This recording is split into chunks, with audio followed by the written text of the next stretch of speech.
It's no exaggeration to say that the American farmer feeds the world. I mean, we ship agriculture products all over the world, to North America, Canada, Mexico, to Europe, to Asia, about $140 billion a year. We have made a big difference in global food shortages, eliminating them over time. American farmers have gone high-tech to do this. We're meeting the growing needs of food around the planet. Now, according to the Secretary of Agriculture, Mitzi Purdue, the American farmer is now using less resources, less inputs, less water, less fertilizer, less insecticides, less pesticides in order to produce a healthier, more wholesome crop. Even the New York Times admits that the American farmer has gone high-tech. In fact, here's an article, How High-Tech is Transforming One of the Oldest Jobs in America, Farming. From equipment automation to data collection and analysis, the digital evolution of agriculture is already a fact of life on farms across the United States. That was published as recently as September of last year. Sadly, though, most Americans think that their food comes either from a grocery store or from a restaurant. Very few people consider the source of this food. And in the age of the Chinese coronavirus, we have to worry about the impact at the source, hitting and hurting the American farmers. Unfortunately, there's so much mass ignorance, and that was displayed really sadly by a former presidential candidate and the former mayor of New York, Mike Bloomberg. Here's a clip from something he said in 2016. And we could teach processes. I could teach anybody, even people in this room, so no offense intended, to be a farmer. It's a process. You dig a hole, you put a seed in, you put dirt on top, add water, up comes the corn. Then we had 300, you could learn that. Then you have 300 years of the industrial society. You put the piece of metal on the lathe, you turn the crank in the direction of the arrow, and you can have a job. And we created a lot of jobs. 98% of the world worked in agriculture. Today, it's 2% in the United States. Now comes the information economy. And the information economy is fundamentally different because it's built around replacing people with technology, and the skill sets that you have to learn are how to think and analyze. And that is a whole degree level different. You have to have a different skill set. You have to have a lot more gray matter. Really? Anybody could be a farmer? And he's saying that farmers don't take gray matter? I just told you, we've actually reduced the number of farmers, reduced the amount of pesticides and everything else to produce a better crop and shipping it around the world. And this guy says it doesn't take gray matter to be a farmer? It's that level of ignorance, the fact that people think that their food just comes from a supermarket or a restaurant, that level of ignorance that is putting our food supply at risk right now. The American farmer is a hero. He's making a difference for you. He's on the front lines. And you know what? The American farmer, both he and she, by the way, are making it possible for you to eat and feeding the world. But the threat to them is real. Join me in the Economic War Room where we'll talk about the heroes of our food industry, the American farmers.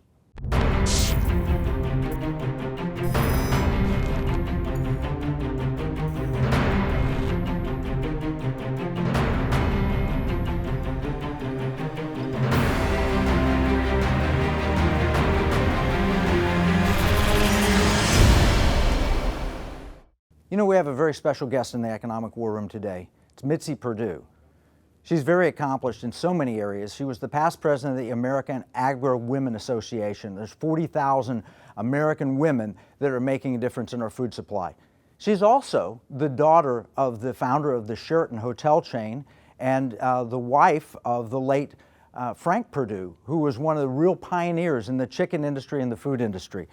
So I want to welcome you, Mitzi. Welcome to the Economic War Room. What a joy to be with you, and especially when there's such an important issue to discuss. You know, Mitzi, we're looking at the food issue. Most people have ignored the reality. They go to their supermarket and there's still food there, but they don't realize that that food comes from somewhere and those supply chains have broken down. I want to read to you something from the 2020 UN Global Report on Food Crises and COVID-19. Basically, it talks about It has the latest figures on acute hunger and malnutrition, and it talks about 135 million people who experience food insecurity, 183 million people around the world under stressed conditions at the cusp of acute hunger, 17 million children suffering from wasting due to malnutrition, and 55 countries and territories in food crisis, according to this report. That's exacerbated by coronavirus, by global drought, and we're seeing drought in many parts of the world. And of course, there's this locust problem that you may have read about. I'm going to read from a BBC report on April 25th. The UN predicts if the outbreak is not brought under control soon, that's a locust outbreak, the size of swarms could grow 400 times greater than they were by June, affecting mid-year harvest. This worries regional experts who point out that hunger caused by the infestation, along with lockdowns in place because of coronavirus, could have a devastating effect on poverty levels. And then they have a food security analyst who says that 25 million people are currently struggling to feed themselves, and a further 5 million would be threatened by hunger if the locust invasion is not contained. That would be the highest number of food insecure people that this region has ever seen. Mitzi, it sounds like we need the American farmer now more than ever. What's your thoughts? Well, first of all, yes, of course, I couldn't agree with you more. But and then on top of that, although we need the American farmer, the lockdown is causing extraordinary disruption in the supply chain. And as a past president of American Agriwomen, I get to talk with a lot of people in agriculture. And here's what I learned, that the amount of food that is being, how about destroyed because of breakdowns in the supply chain that are directly caused by the lockdown. And I'd love to get into that at some point. Sure, absolutely. Well, you gave me 3 points to talk about. One of them, the first one, is governors, public health officials, and the media need to pay more attention to food insecurity. Can you describe that? Yeah. I have a master's in public administration, and one of the first things that you learn in class is that most policy decisions are questions of trade-offs.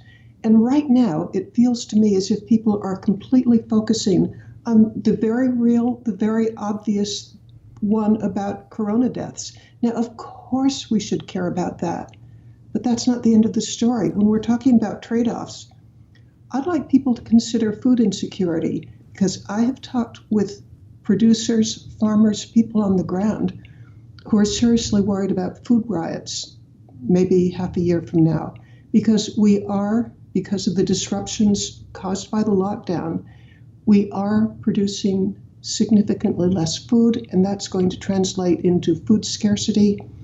And so when you're weighing, I said a moment ago about the principle of policy decisions are all trade-offs. My plea to the world really is consider the effects the shutdown has on food supply. It's not just the people who die in the hospital, tragic as that is, but I think it's a real possibility if the lockdown keeps on much, much longer, that we may have more deaths from food shortages than we do from hospital deaths. Well, you make a good point. We talk about the second order effects of things here, and that's what economists should look for, second order effects. And one of the big second order effects, when we come out from the quarantine, and quarantine is the Italian word that literally means 40 days, we're right at that 40-day period. When we exit the quarantine, we may walk to the supermarket or drive to the supermarket and see, there's actually plenty of food on the shelves, but that's not the end of the story, is it? Not at all, because decisions that farmers are making right now are going to affect the food supply half a year from now. And I'll give you an example, and I'm thinking of a woman I talked with just a couple of days ago, and she has the question of, does she plant sweet corn that people would eat, or does she plant dent corn, which is the kind that is dried and ends up as animal feed? It would be really nice for her economically to produce sweet corn, and we get to eat it, but she's not going to do it. And she's not going to do it because she can't be confident of the market, of the distribution, of the people who would harvest it. So instead, if she produces animal feed corn, at least it's not really critical at what moment it gets harvested. There's a lot more leeway. With sweet corn, you'd really like to harvest it within maybe 12 hours, 24 hours of when it's at its peak. With dent corn, you've got, I don't know, a matter of many days before you have to worry about when it's harvested. And most important from her point of view, you can do it with a mechanical harvester. Well, the economic signals that tell her not to produce sweet corn, people throughout the country are getting those same economic signals. And then, okay, so less sweet corn, but multiply that out by hundreds of thousands of farmers who are getting economic signals that will totally distort our food supply. And if I can give one more example. Sure. You're a hog producer. At this moment, because a fifth of our hog processing facilities are shut down, there's roughly a fifth of our food supply of pork that's just not going to be produced. And if you are a hog producer, right now, you're going to lose $36 on every hog that you produce. Your incentive to cut your herds back enormously is overwhelming. And I've heard hog producers, women that I talk with, say, we foresee a protein shortage by fall. Wow. Well, you know, people don't understand how the supply chain works. And you've just mentioned two of them. You mentioned one for animal feed, which is a different direction, and another one which is to go into the grocery store, or the third one which is to go to restaurants. And because of the efficiency, and our economy is extremely efficient, farmers have already pre-looked and decided this is where that food is going to go. And they plan for it, they invest for it, they hedge against it. They do all of these very sophisticated things, but what happens when one of those breaks down, for example, people can't eat in restaurants, then all of a sudden you may have a farmer with food ready to go somewhere and it just spoils, it's just wasted. I can give you an example of that. A woman I talked with in Maine, she produces potatoes. And her potatoes, 40% of the potato crop in Maine goes to like restaurants. And most often it might be in the form of, for example, French fries. The potato that's just perfect for a French fry, it might be 10 ounces, 12 ounces. And it's kind of tough and it's perfect for French fries. It doesn't do well in the grocery stores, mainly because it's too big, but there's some texture issues also. Because the restaurants and the hotels and the convention centers and all these non-home uses are shut to her, she's had to plow under her crop. She's wondering whether she should plant another one. And that's food that is out of the food chain. And, you know, if it were just her, sad, but not devastating.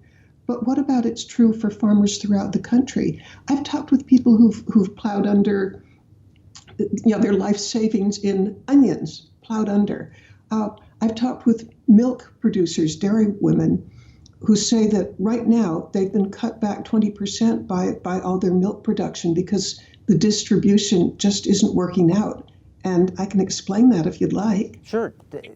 You know, before you do, I want to just share, have you heard from a restaurant, some of our viewers heard from restaurants, you can buy groceries there because they don't know what to do with the food that they've already ordered and they're not able to serve to customers. So, you know, some of the great steakhouses are offering, you know, prime dry-aged beef, if you like that, or wet-aged beef. You can get, you know, to cook at home, you can get things that you've never gotten. But that is a temporary, tiny stopgap of a massive problem. We have food going the wrong direction because of an efficient economy, and it means food that's going to be wasted. So tell us that other example, Mitzi.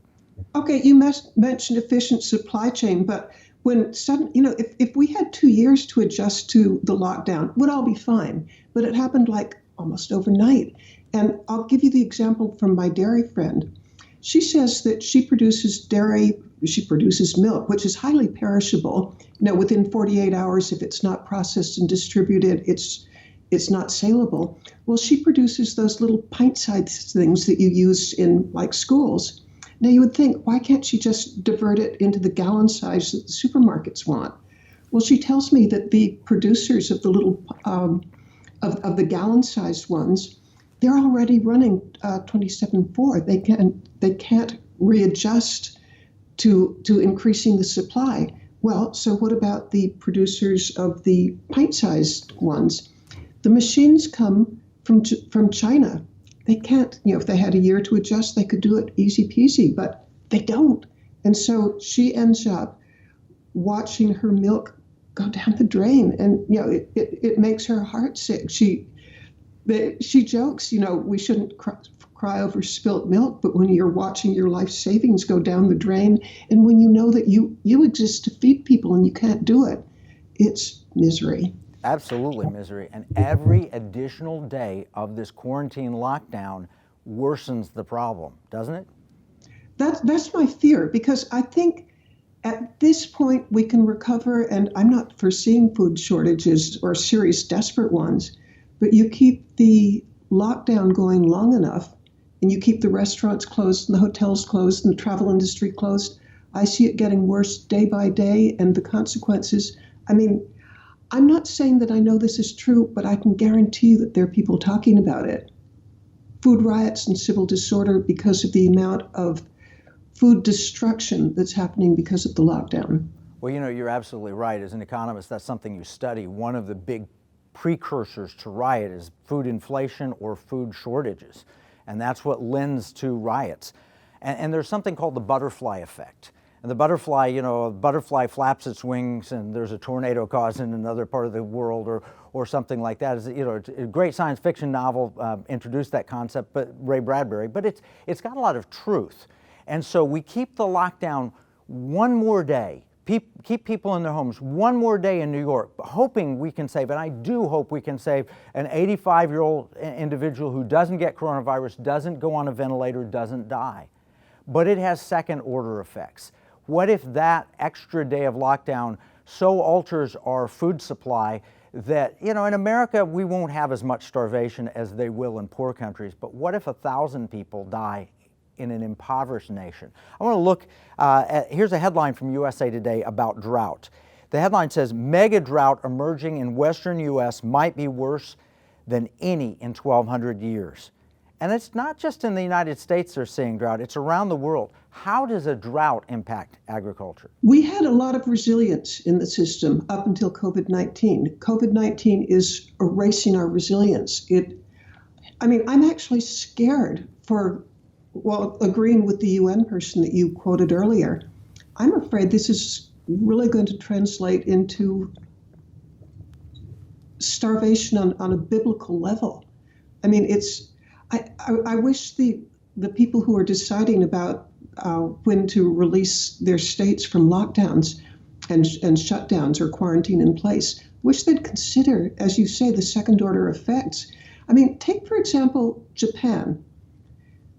37% of their food is produced in Japan. They're depending on all the rest from imports. What if we can't provide those imports and we're a major exporter to Japan? The decisions that we make right now are going to affect it's the rest of the world. Words, the amount of suffering that if we get this wrong that will be caused is astonishing. And I don't think policymakers are taking that into account as they should. And I also don't think that they're taking into account all of the impacts, particularly on the American farmer. Here's another problem. Foreigners buying up American farmland now own the acreage equivalent to the state of Tennessee with the profits shipped overseas. What does that do when you have foreign ownership? Here I'll read American Action News. Foreigners buying up American farmland with profits shipped overseas. Foreign ownership of our most fertile soil has skyrocketed to 27.3 million acres, larger than the state of Tennessee. It's likely that even more American land will end up in foreign hands, especially in states with no restrictions on ownership. With the median age of U.S. farmers at 55, many face retirement with no prospect of family members willing to take over. The National Young Farmers Coalition anticipates that 2/3 of the nation's farmland will change hands in the next few decades. We talk about economic warfare. One of the ways you could do it is to buy up the American farmland and just take it out of production. I see that as a threat to the American farmer. What do you think? I'm with you on that. This is economic warfare, and I think we better start defending ourselves pretty soon. If it were up to me, well, I'm glad it's not up to me, but if it were up to me, I would say end foreign buying of something that's a national security issue. It is a national security issue. And, you know, keeping American farmers in business was a big part of President Trump's trade deal with China. He said that he arranged for China to buy $200 billion worth of energy and agricultural products from us over time, because we need an American domestic energy industry and we need an American farm industry. That was a huge deal. It was a linchpin of the trade deal that he signed.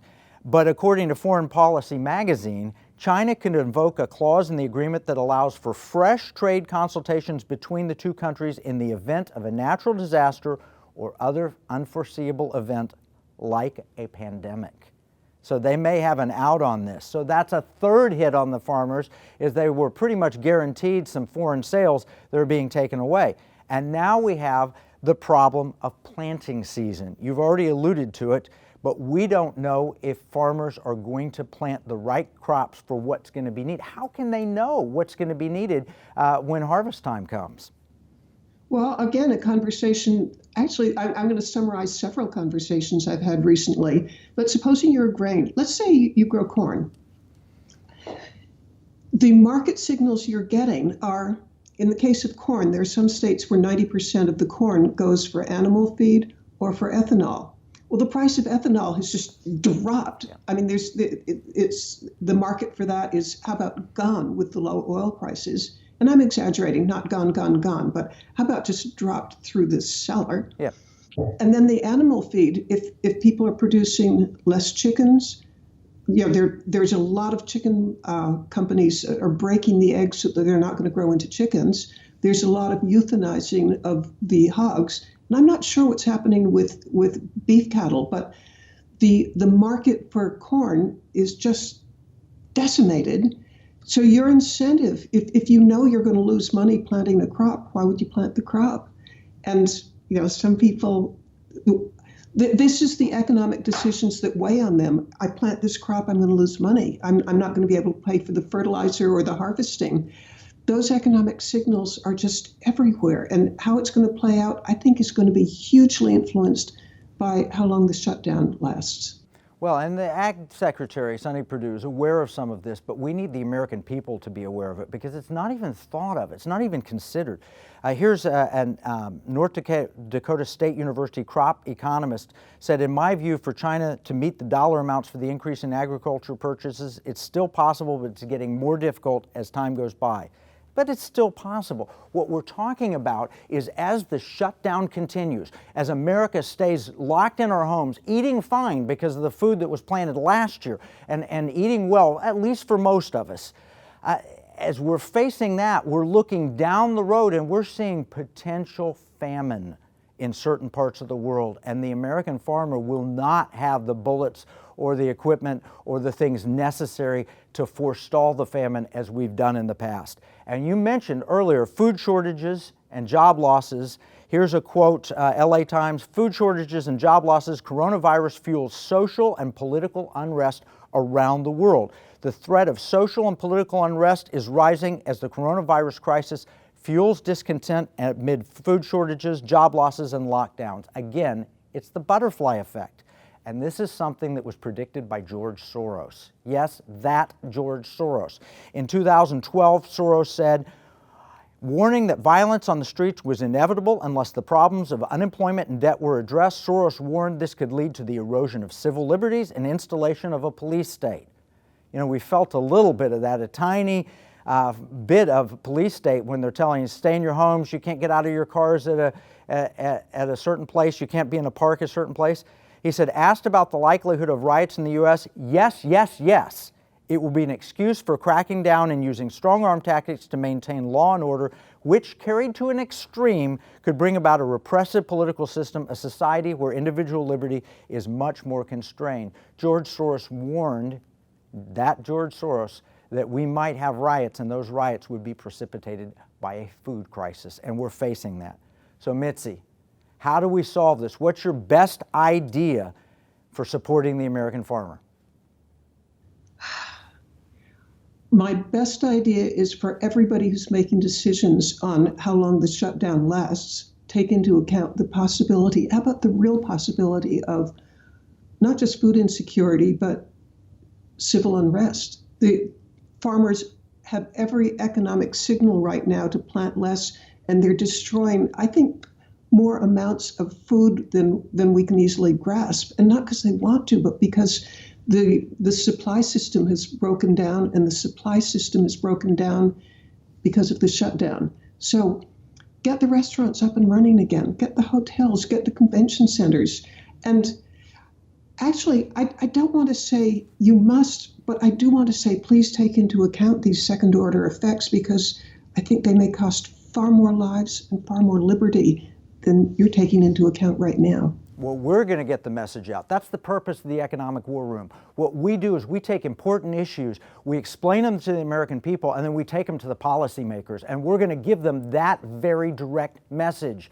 If we continue on, oh yeah, we think we might save a life here or there. You know, there's a lot of question about the models that led us into this lockdown, and a lot of question about what the best strategy is, but there is no question that if the American farmer doesn't have leadership saying, hey, we need you planning. We're going to open restaurants. We're going to provide food in grocery stores. We're going to feed the world. You're our heroes. You can make a difference for America. So we're going to open the economy. Get to work. That's what we need to say. That's a message. Now, we built a tool, and I want to share it with you. It's a tool created by Navigo and my friend Benjamin Newsma, where we can look on a county-by-county basis to see where we can open almost immediately. Okay, Mitzi, you go to restart right here, now. New York City here versus and when you find on the page, you'll Maryland, see find your location. We're looking at Maryland, and we're going to select Maryland because Maryland is your state. Right now, so and what this is going to show us is a table comparing between restarting today, the 29th of April, or restarting in 30 days. If we end the shutdown now, our dollars lost will be $17 billion for Maryland versus $29 billion if we shut down or restart 30 days from now. So, I mean, this is an amazing savings. So I'm going to click Turn on the Economy, and you can see what it does. It flattens the curve. It saves jobs, $12 billion in dollars, 224,000 jobs, and 85 fewer suicides net if we open Maryland now. And we need to do it on a county-by-county basis. So we're going to scroll down and look at the low, medium, and high-risk counties. Baltimore City, for example, you can see here it's a higher risk county. It's got a big economic impact, but it is higher risk, and therefore that's one you might not open first. But you can go down and find Montgomery County, which is a low risk county, and you can see the savings would be substantial for Montgomery County, both in lives and in dollars. This is the tool. It's at restartnow.io. So what we see from this tool is save lives by opening now, save lives, save the economy, and over time save even more lives because we provide food to the world. I'm in love with a high-tech solution because it's knowledge that's going to save us. Because I don't want to open a county that's going to be devastated by lots of coronavirus cases. But on the other hand, I don't want to keep shut down one that wouldn't be impacted. And it really caught my eye, the number of suicides that would be saved. And we know that there's suicides associated with the lockdown. No question. So we're going to get that message out. Open the economy now for the farmers, for our food supply, for the people who are locked in their homes and getting into desperate situations. Open it now, but do it smartly. Do it on a county-by-county basis. Yes. Now, we have a lot of investors that watch our program, Mitzi, and we don't give investment advice. We never do. But if you have any thoughts, what could an investor do to help the American farmer? Well, the one thing that I'm familiar with is investing in actual land rather than the stock market. And when my father died, and we're talking 1968, I came into an inheritance from the hotel business. And back then, what seemed to me logical turned out to be what I would advise today, which is agricultural land that's producing is how about one of the best possible investments. But you'll lose your shirt unless you go about it smartly. And I'll tell you what I did, because I had this inheritance from the hotel company. I spent 4 years taking courses in agronomy, rural appraisal, agricultural accounting. I made it my business to meet and get to know and like all the county extension people in my area. I probably examined 50 different farms and studied them enough to almost write a doctoral thesis about each one before I bought the first one. And I'll tell you what the result of that has been. The money that was in the stock market that in a trust versus what I could invest in my own, farmland has outperformed it by 200 times. Wow. So productive agricultural land, and I want to advise that in particular because I want our American investors to be buying that land rather than people from other countries. No, that's a great idea. And your point is well taken. It requires advice. You came and educated yourself on how to do it. The average person doesn't have time for that. That's why they need advisors, and that's why their advisors need training. And so that's part of what the NSIC Institute, National Security Investment Consultant Institute, does is a group of trained advisors. In the Economic War Room, we're going to be working with Liberty University, and we're going to be training advisors that can then enter the NSIC Institute. And one of the curriculum courses they need to understand investing in farmland. And so we'll make sure that that's part of the curriculum. Mitzi, I want to lecture at that. Give me the opportunity. Absolutely. We would love to have you as part of our training in that for advisors. Now, we talked about the bad, and that's the problem we face. And we talked about some of the good things we can do is open the economy now, invest in farmland, and so forth.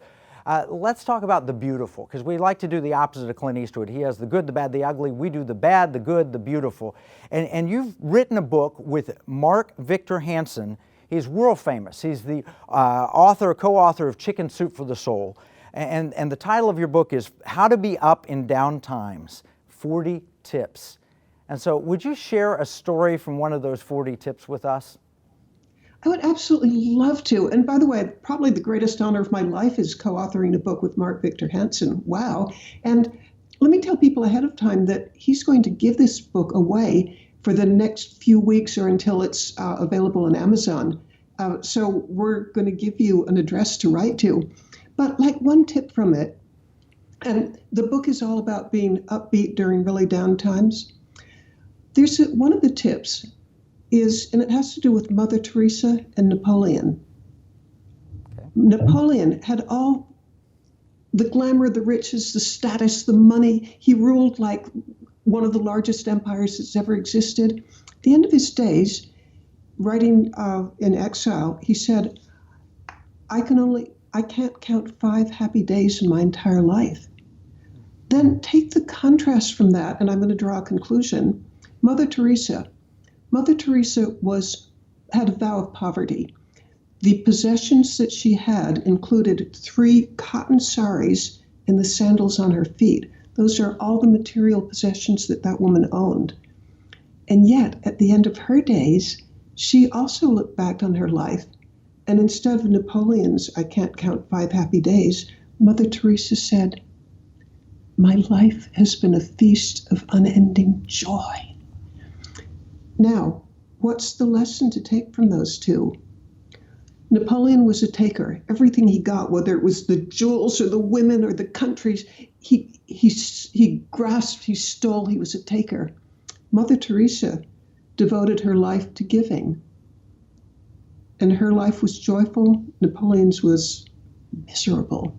And so my tip of the 40 tips that we give in this is be a giver, not a taker.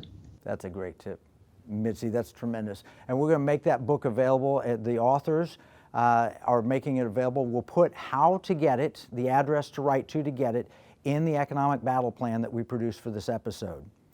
Now, one of the key things we learned from Mitzi is just how important the agriculture industry truly is to America and also to the world. It's important now more than ever.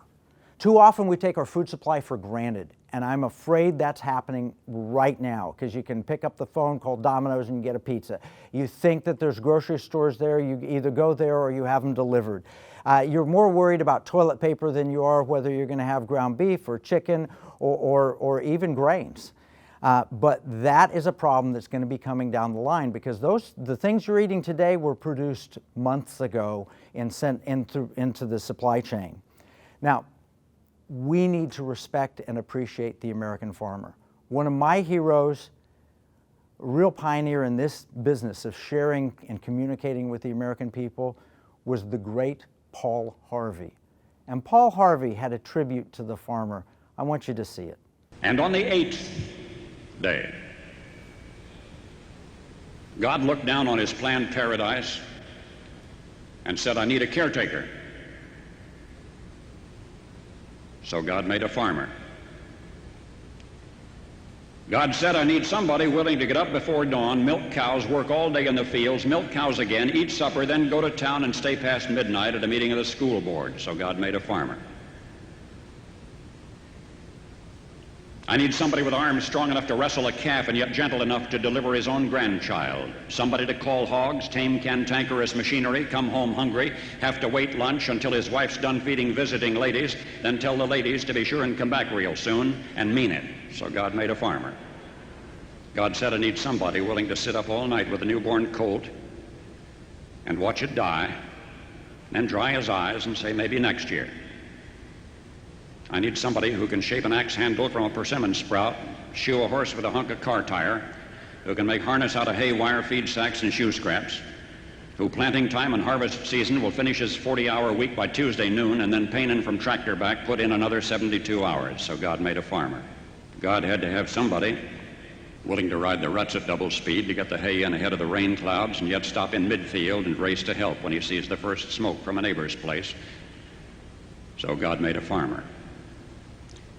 God said, I need somebody strong enough to clear trees and heave bales, yet gentle enough to yean lambs and wean pigs and tend the pink-combed pullets, who will stop his mower for an hour to splint the broken leg of a meadowlark. It had to be somebody who'd plow deep and straight and not cut corners, somebody to seed, weed, feed, breed, and rake and disc and plow and plant and tie the fleece and strain the milk and replenish the self-feeder and finish a hard week's work with a 5-mile drive to church. Somebody who'd bail a family together with the soft, strong bonds of sharing, who would laugh and then sigh and then reply with smiling eyes when his son says that he wants to spend his life doing what Dad does. So God made a farmer. God made the farmer. He's done his part. What can you do to help the American farmer? The first thing I'm going to suggest is that we all need to pray. We talk about 2 Chronicles 7:14 a lot, but go up one verse, and I'm going to read to you from 2 Chronicles 7:13. It addresses the three big problems that we've talked about: drought, locusts, and plague, like the coronavirus. Here, I'll read it. When I shut up heaven and there is no rain, or command the locusts to devour the land, or send pestilence among my people, if my people who are called by my name will humble themselves and pray and seek my face and turn from their wicked ways, then I will hear from heaven and will forgive their sin and heal their land. So we need to pray, and we need to pray for the American farmer. Second, we need to make sure elected politicians and all of our policymakers understand the importance of the American ag industry. Those people on the Green New Deal, those supporters, they want to make major changes to your diet. They want to tell you what you can eat, how much, whether or not you can eat meat or not, whether you can drink a 32-ounce soda or a 16-ounce soda. They really have no idea of how we get our food. Think about the Mike Bloomberg example where he said, it takes no great matter. I'm sorry, Mr. Mayor, you're wrong. Third, you need to weaponize your money. You need to find a way to invest in the things that will help bring America to success and prosperity. We see foreign nations, they're weaponizing their money against us. We need to weaponize our money. And one of the ways you might look is you might look at farmland, and you'll need advice for that. So again, look for an advisor that's a member of the NSIC Institute. And we're going to be training them with Liberty University, and that's coming up. Now, we're going to recap this entire episode and put all of the background. We'll introduce you to Mitzi and her background and how you can get a copy of her forthcoming book for free. You can get your free battle plan at economicwarroom.com. Now, I need to say thank you, Mitzi. It's a great pleasure having you here with us in the Economic War Room. It was a complete joy being with you, and I love the chance to tell my message. Okay, for viewers, don't forget, our regularly scheduled Blaze TV episode will come out tomorrow. It comes out on Thursday, and this one is important. This one, equally important to the farmer, is the American energy industry. Without food and without energy, we've got a lot of problems. And we've already covered water with Lieutenant General Stephen Quast in the last episode. So these are the critical things: water, food, and energy. And there's an economic war being waged against each of them. Remember, what we see as a marketplace, our enemies view as a battle space. This is Kevin Freeman from the Economic War Room.